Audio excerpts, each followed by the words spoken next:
Fishing may not be rocket science, but the graphite fly rod certainly is.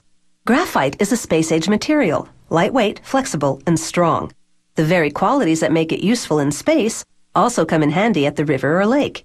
It explains why graphite fly rods are now mainstream in the fishing world.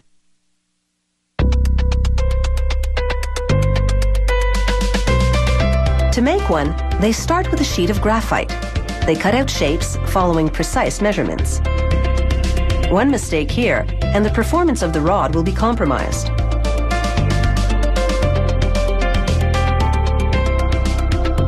This will be a 3-piece rod with a butt piece, midsection, and tip. They place the shape on a tapered steel mandrel and peel away the paper backing.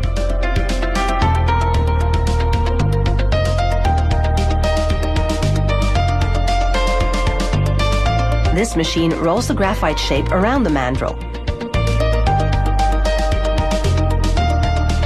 They make all 3 sections of the fishing rod the same way. A graphite strip at the end reinforces it all. The graphite remains on the mandrel for the next step. They wind polypropylene tape around the graphite to squeeze out any air pockets between the layers.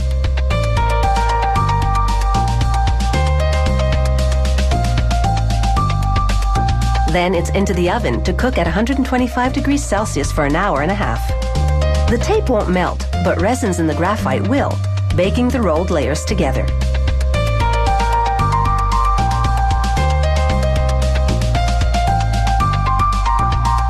Afterwards, they remove the shrink tape and pull the graphite blank off the steel mandrel.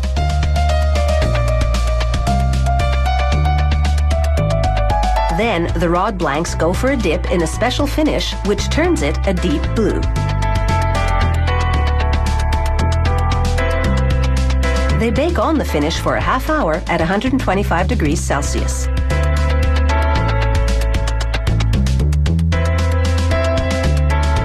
Afterwards, they measure the rod sections and cut them to size so they all fit together.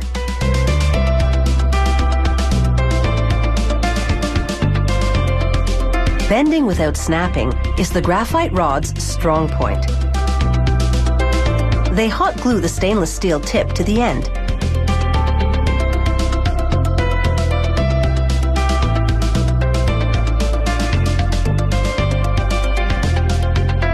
Then they piece together the retainer for the fishing reel.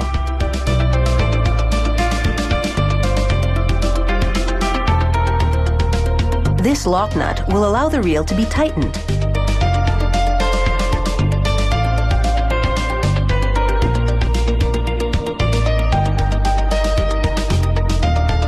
The butt plug will keep everything from sliding off.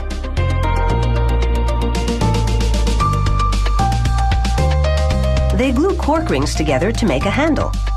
Then they shape it with a chisel and sandpaper.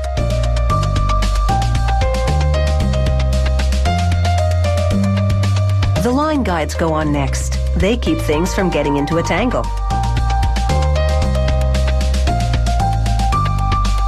They wind thread around it to secure it to the rod, 1 foot at a time.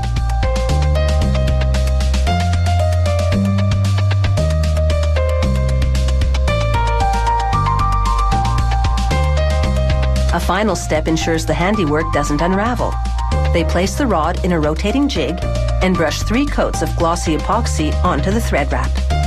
This not only protects it, but gives it a nice finish.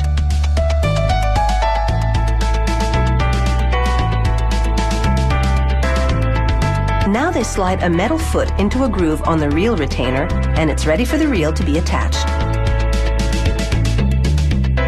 But before you can cast your line, there's some information that needs to go on the rod, like the brand name and serial number. A final inspection, and it's almost time to test the waters. The reel snaps into place, and it's easily adjusted with the lock nut. The rest is a matter of bait and fate.